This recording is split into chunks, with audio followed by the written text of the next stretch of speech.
You already know how this story ends. A tunnel in Paris, a black Mercedes, a flash of cameras, and the most photographed woman in the world dying on the backseat at the age of 36. For almost 30 years, people have asked the same question: who killed Princess Diana? We're going to ask a different one, because the more we looked at her life, the more we believed the question itself is wrong. She was not murdered by a single hand. She was used to death, slowly, in public, by a machine that is still running. This is the story of what actually killed her, and it is not what you have been told.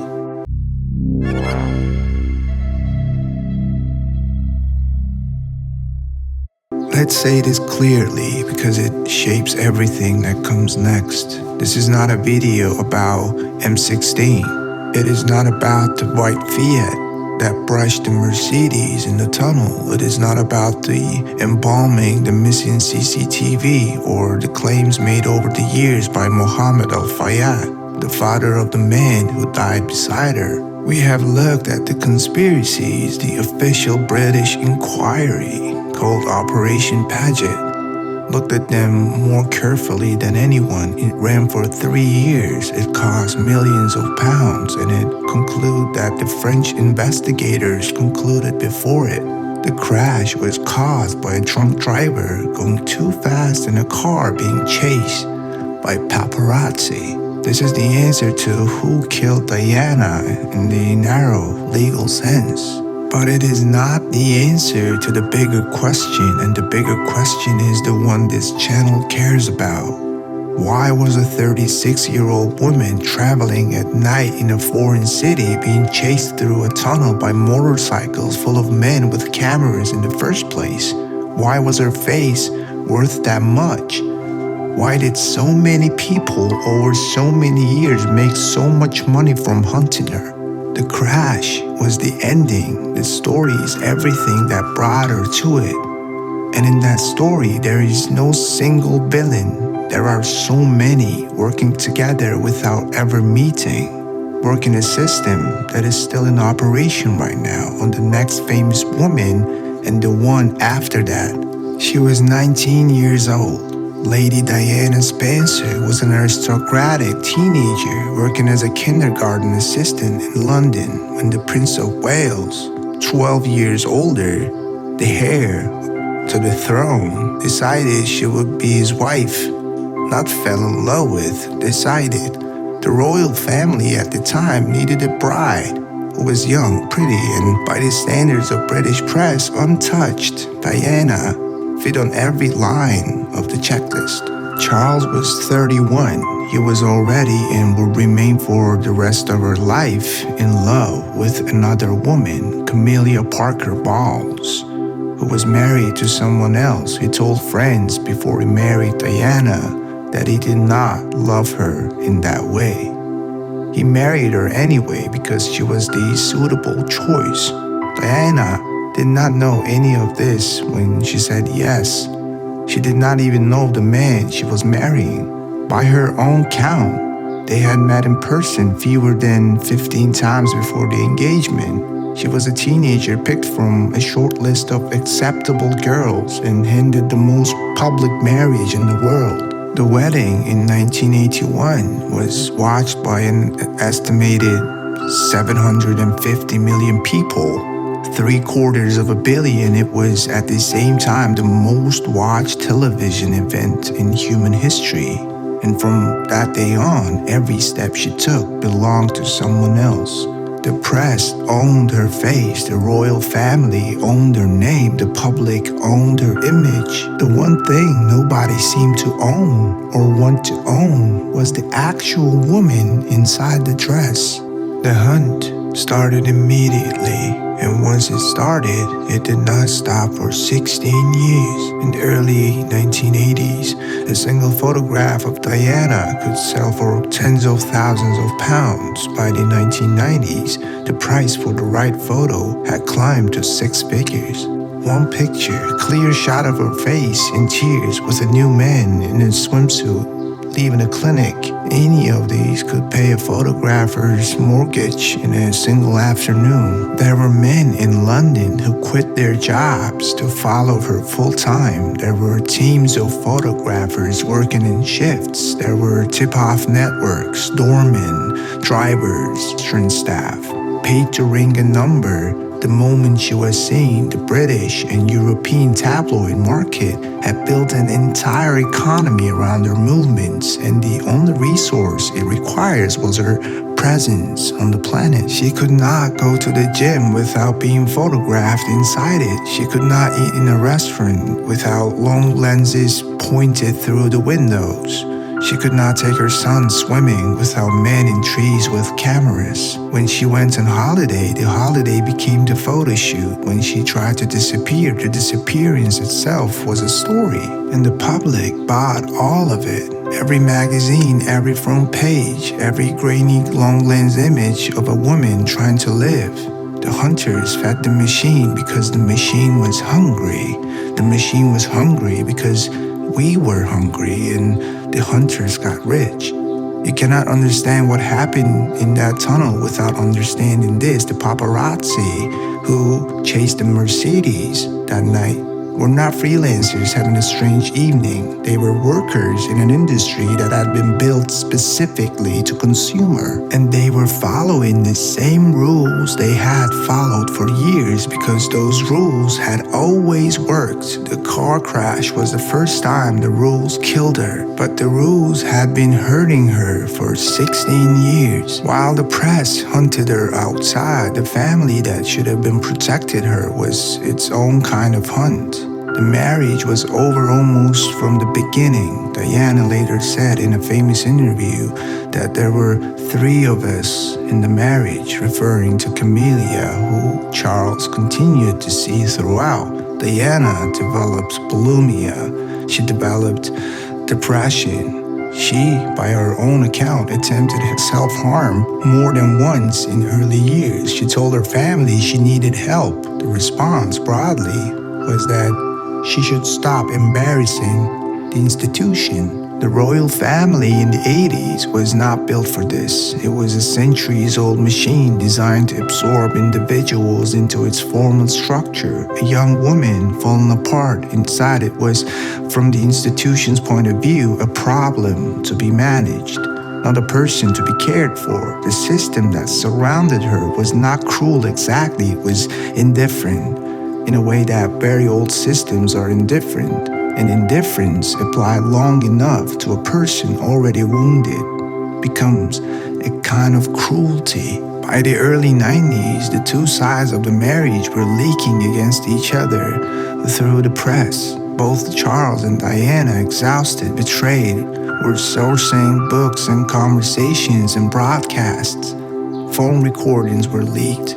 On set damaging Charles, another damaging Diana. Both sets were leaked deliberately by people working for one side or the other to wound. The press, of course, printed every word. And in 1995, the wounds got their public stage.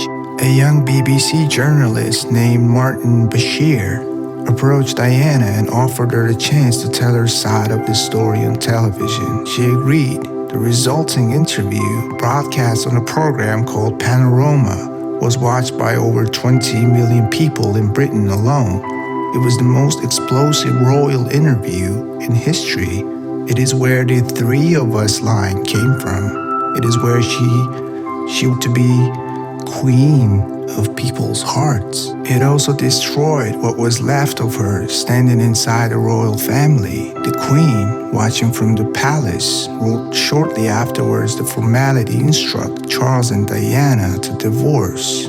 There was only one problem with the Panorama interview, and it would not become official clear until 2021, almost a quarter of a century after Diana's death. The interview had been obtained by deception. A formal inquiry by Lord Dyson, commissioned by BBC itself, concluded that Bashir had forged banks, faked statements pretending to show that Diana's own staff were being paid by the security services to spy on her, and used them to convince her vulnerable, paranoid brother that she should trust him. Through her brother, he won her trust. Then he got the interview that would have shaped the last 2 years of her life. She believed she was speaking freely. She had been manipulated by a man holding fake documents to fed her worst fears. The BBC in 2021 formally apologized. The damage, of course, could not be undone. This is the part of the story almost no one tells properly. The single most famous interview Diana ever gave, the one that led to her divorce, the one that left her exposed without royal protection in the final 2 years of her life, was obtained by a fraud and she never knew. This is what we mean when we say she was used, not by a conspiracy, by individual people, each making their own small profitable decision, none of them organized, all of them feeding the same machine. Now, the last summer, by 1997, Diana was divorced. She had lost her royal title. She was no longer Her Royal Highness. She had been stripped off the security detail that came with that title. She was, at 36, one of the most famous women on earth, walking the world without the protection that should have come with that fame. That summer, she began a relationship with Dadi Fayed, the son of the Egyptian businessman Mohammed Al-Fayed. She was photographed with him in Mediterranean. The pictures sold for record sums. The hunt somehow intensified. On the night of August 13th, 1997, Diana and Dadi left the Ritz Hotel in Paris through the back entrance. Trying to lose the photographers waiting on the front, they got into a Mercedes driven by a hotel security officer named Henry Paul. He was, the autopsy showed, drunk, significantly over the legal limit and on prescription medication. The car left the hotel at high speed. Paparazzi on motorbikes immediately gave chase. The driver, trying to lose them, took a route through a tunnel called the Point de Lama. Inside the tunnel, traveling at roughly twice the speed limit, the car clipped a pillar. Diana survived the impact. She was conscious, she spoke. Photographers reached the wreck before paramedics did. Several of them took pictures of her dying. Some of those photos, by the next morning, were already being offered for sale. She was pronounced dead at 4 in the morning, French time, on August 31st, 1997. So what killed Diana? Was it the drunk driver? Yes, he drove. He chose to drive at that speed. He's part of the answer. Was it the paparazzi chasing the car? Yes, they were following her. The presence of those motorbikes shaped every decision the driver made that night. They are part of the answer, but was it the royal family that had stripped her of her protection and her dignity? Was it the BBC journalist who used forged documents to lever her into the interview that left her exposed? Was it the editors who paid 6 figures for every photograph and trained an entire industry to hunt her? Was it the public, the hundreds of millions of us who brought the magazines and the front pages and the hunt profitable in the first place? Yes, all of them, different distances away from the tunnel, but all of them part of the same answer. There is no single villain in this story. There is a machine made up of small profitable decisions, none of which on their own seem like murder, but added together over 16 years, they were. This is the part of the story that the conspiracy theories miss completely. The conspiracies want a secret villain in a dark room. The truth is uglier. The villain is daylight. The villain is everyone who got something, money, entertainment, and story out of her not being left alone. She was not killed by a single hand. She was used to death.